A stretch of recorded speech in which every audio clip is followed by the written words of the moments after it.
Do you know how long I've been trying to find a Super Famicom hotel box? But sometimes collecting throws you some really nice curveballs, but we ain't done. I'm happy to say that this is coming home with me. And as if finding a Super Famicom hotel box wasn't enough, this week I have something incredibly special coming. It is on par with this. It might even be better than this. It is one of 3 holy grails, so technically now I have 2. The Super Famicom hotel box, something else that's coming this week, and then we need to find a Super Nintendo store kiosk. But for now, I think I've outdone myself in this episode. Please sit back and enjoy this nostalgia ride. So if you like the 90s and the 80s, or the 80s and the 90s, let's get it the right way round, I think you will really enjoy this episode. So it turns out you guys actually liked the last video I did in the game room.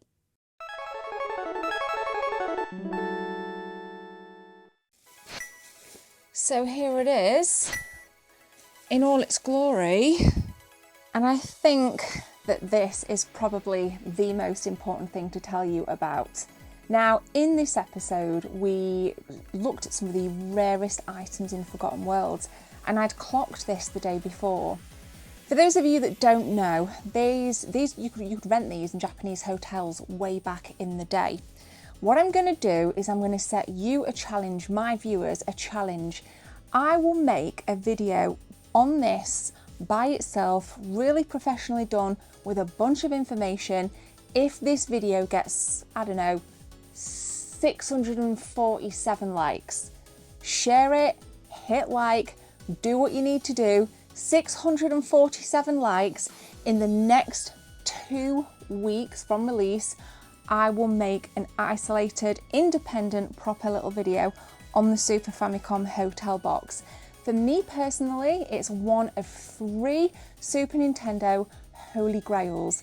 And I'm going to say this, all being well, if everything goes to plan, I'll be acquiring the 2nd holy grail this Thursday. As I film, it will be this coming Thursday, which leaves 1 to get. So this is a thing of beauty. You could play a myriad of games. I've got keys on order from the US. So there's 2 panel, well, there's 1 panel key, it's the same. So that will fit this here. And then there's an R12 key at the bottom. And you used to be able to turn this unit on or off. There's actually more positions than on or off. There's actually 4 positions that this key can turn into, and everyone has a different function. But I don't want to go into too much because we've got 647 likes to get. So this is incredible.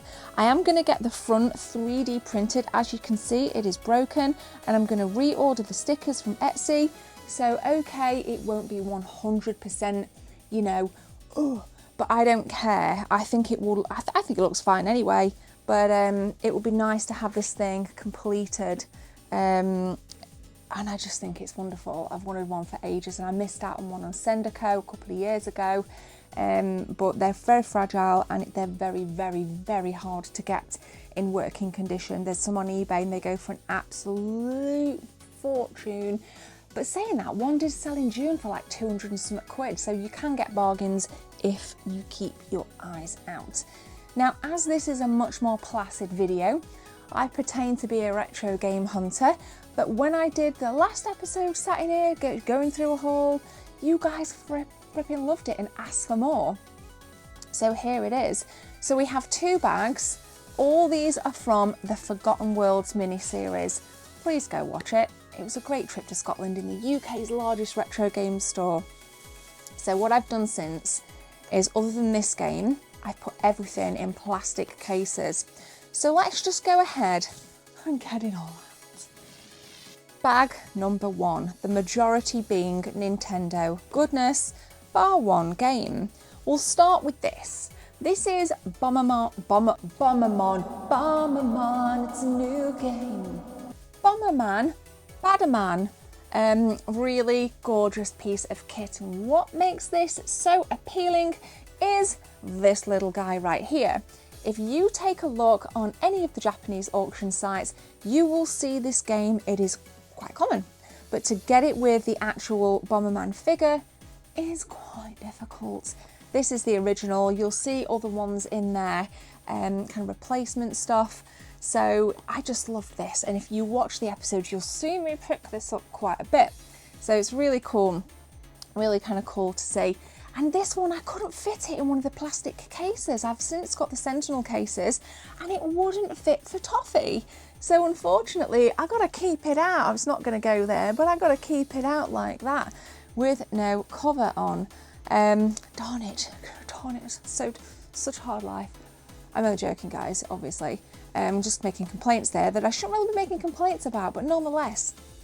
Right, I've spoke about this little kind of, not so much as a hack because everyone knows it, but if you want Mega Man games, obviously known as Rockman in Japan, so much cheaper to buy on the Super Famicom compared to the Super Nintendo. We have Rockman 7 and Rockman X3. If you were to buy Mega Man X3 on the Super Nintendo, whew, she's like steam coming out of her ears because of the price. I mean, it does get a little bit pricey. This doesn't have manual, this does, and I love the box art.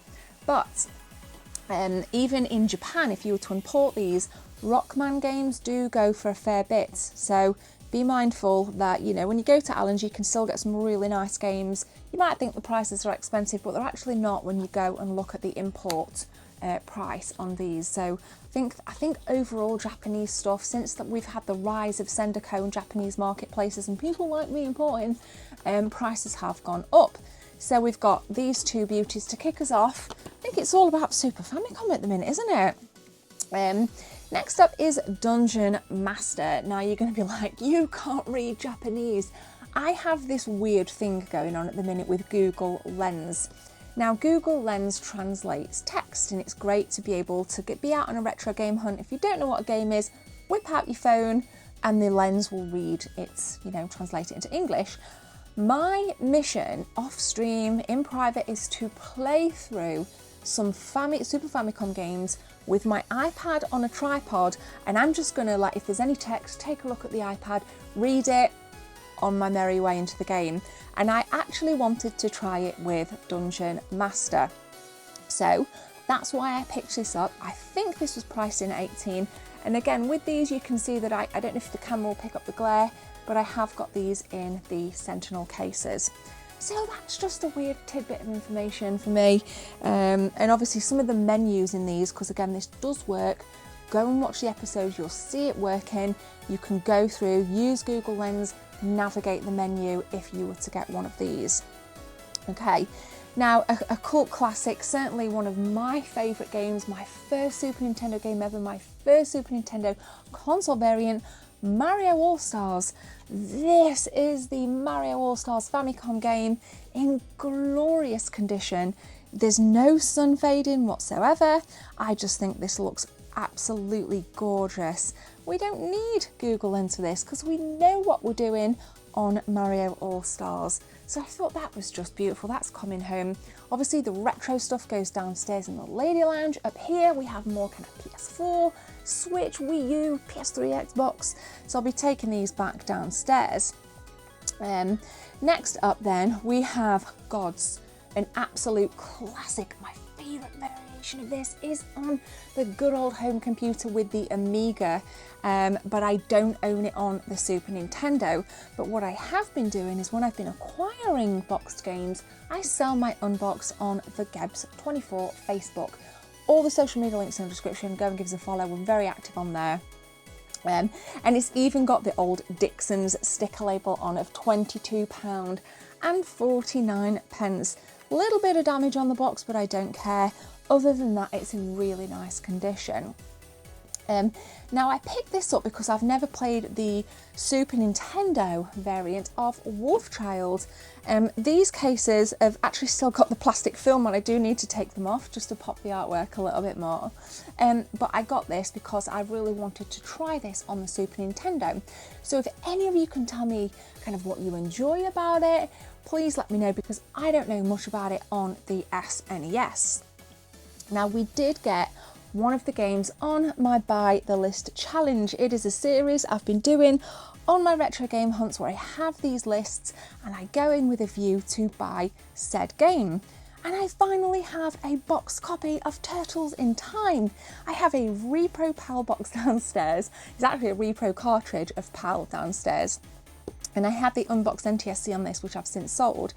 But I have a nice NTSC copy of the best game ever, Turtles in Time, from the arcade classic. My brother and I fondly played through this on most Sundays, beating it in around 30 minutes, which is incredible. Finding a PAL CIB version of this is going to cost you a lot of money, and I mean a lot of money. In fact, I don't think I've ever seen a PAL copy, at least in the last 3 to 4 years. At least in the last 3 or 4 years, I haven't seen one. So that's why on my challenge, we've ticked this off. The challenge is actually very difficult, to be honest. Come and give that a look in at Buy the List. I think we've got 5 episodes out already, with a view to obviously get loads more. So Turtles in Time, ticked off. From the first bag, the only Rogue Sega game we have. It's not even made by Sega. But this is Factory Panic, and I just love the old stickers on here. In fact, I want to ask you, should I get the old stickers off, or do you feel they add additional character?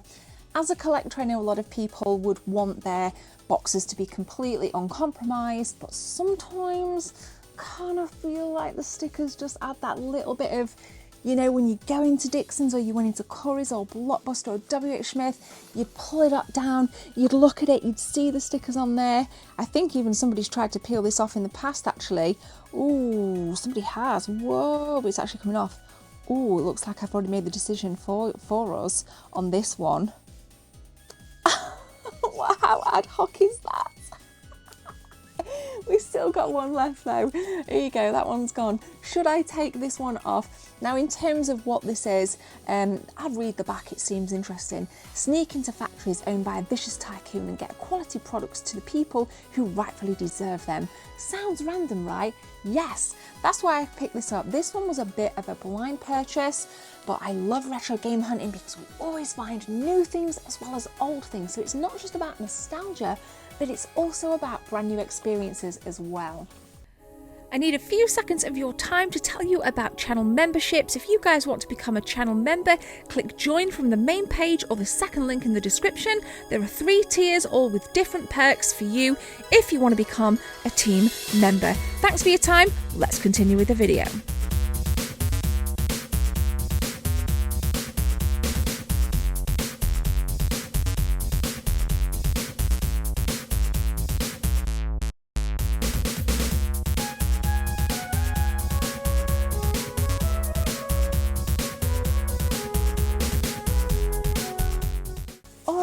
Team 24, we're moving on to the second bag.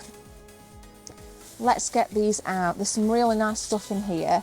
Not as many titles, but that is okay, because the first game I actually picked up when I did the full tour of Forgotten Worlds was a game called Kill the Blood. Now, this is a Japanese version of Kill the Blood. Yes, I have a region-free PlayStation 1, but my friend Matt always used to talk about Kill the Blood, so I kind of picked this up in homage to him, and I did say I was going to WhatsApp him a picture, which I've not done yet. So now it's out. I'm going to take some nice stuff for Instagram nonetheless, and I'm going to send him a picture of this just to see what he says. If he replies in time, I'll put the screenshot of the WhatsApp on right now, if he gives me permission. If I don't put it on, I definitely not forgot. He just hasn't said no, or yes rather.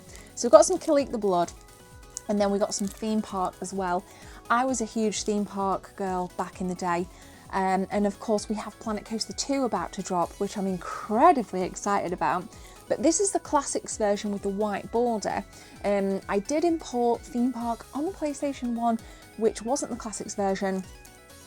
So that's actually a really good price as well, £6. So pretty nice couple of Japanese PS1 games. Next up then, a Super Nintendo game called Kablooey. Now, I don't know if this came out on the Amiga. If it didn't, something very, very similar came out on the Amiga. you've got to like stand on these blocks and bombs go off. And I think the Amiga game I'm thinking about, you have to change everything like the same colour. I'm probably getting my wires crossed here and somebody's going to like leap on me and give me a what for in the comment section. Do it. I'm cool with it, honestly. But I wanted to pick this up because it reminded me of that Amiga game. So that was kind of like my weird nostalgia link, even though I've not played this game. I've played an Amiga kind of game. It might even be the same game, I'm just chatting bubbles here. But let me know in the comment section if you've played Kablooey. I need to get a cardboard insert for this, but I think that looks pretty darn sweet. Now this still has, this is factory sealed, and I'm going to keep this factory sealed. This is Mario Tennis Ultra Smash. I'm not a huge sealed kind of game kind of girl, but I thought for 20 quid, this is only going to go up in value. So I'm going to stash that right up there after I've ordered some protective cases for these. I'm not going to bother getting it graded. You can see the Nintendo seal of quality wrapped around it.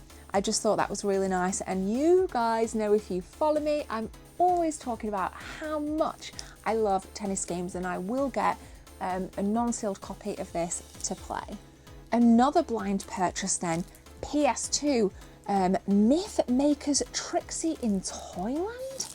I mean, I think this on the back looks very much like a mixture of Toy Story and the Banjo-Kazooie. So think that level of colour palette, think that level of art, and for me, that's what this looks like. This was only 12 quid. This is box complete, and I thought that if this was any good, I can stream it, as I've got my streaming consoles up here. I stream on kick.com/thegebs24. Please go give me a follow over there. Come and stream, come and say hi Friday, Saturday, Sunday night, and maybe you might see this over on Kick. Now I have a huge Teenage Mutant Ninja Turtles tattoo here. I'm a huge Teenage Mutant Ninja Turtles girl.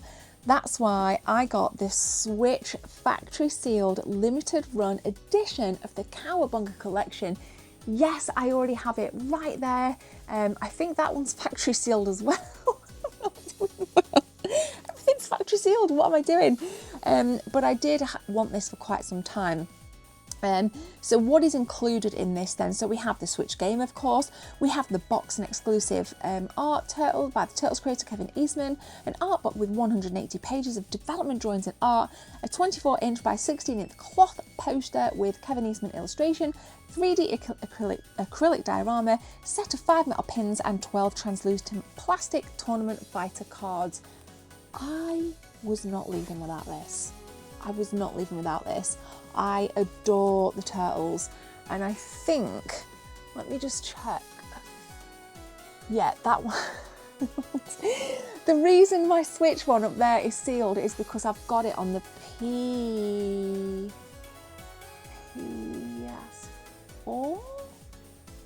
I covered a Konami game.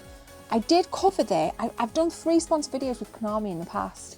One of them was a Turtles sponsored video, and Konami sent me a copy. In fact, if you go to my Instagram, you'll see the cool stuff they sent me with they signed a compliments card and everything. So I thought, because I've got it open on there, I'll keep it sealed here. So here we go then, to my audience, to the good people of Team 24, please help me. Keep it sealed, unseal, /unbox. Keep it sealed, or do I unbox this? I will do whatever the majority tell me to do, okay? But I need to know in the comment section, if you've made it this far, you're an absolute Team 24 warrior. Kudos to you, but do we keep it sealed or unsealed? That is going to do it for this boring episode. 647 likes in, we will do an exclusive video on this. So that means you need to share, you need to subscribe, and you need to enjoy all the upcoming episodes. And if you want to check out the 3-part series that I did at Forgotten Worlds, I will link the first tour. In fact, I'll link all 3 videos in the cards so you can go and get them, find them at your leisure. Let me know what you think, and thank you so much for watching. See you in the next one.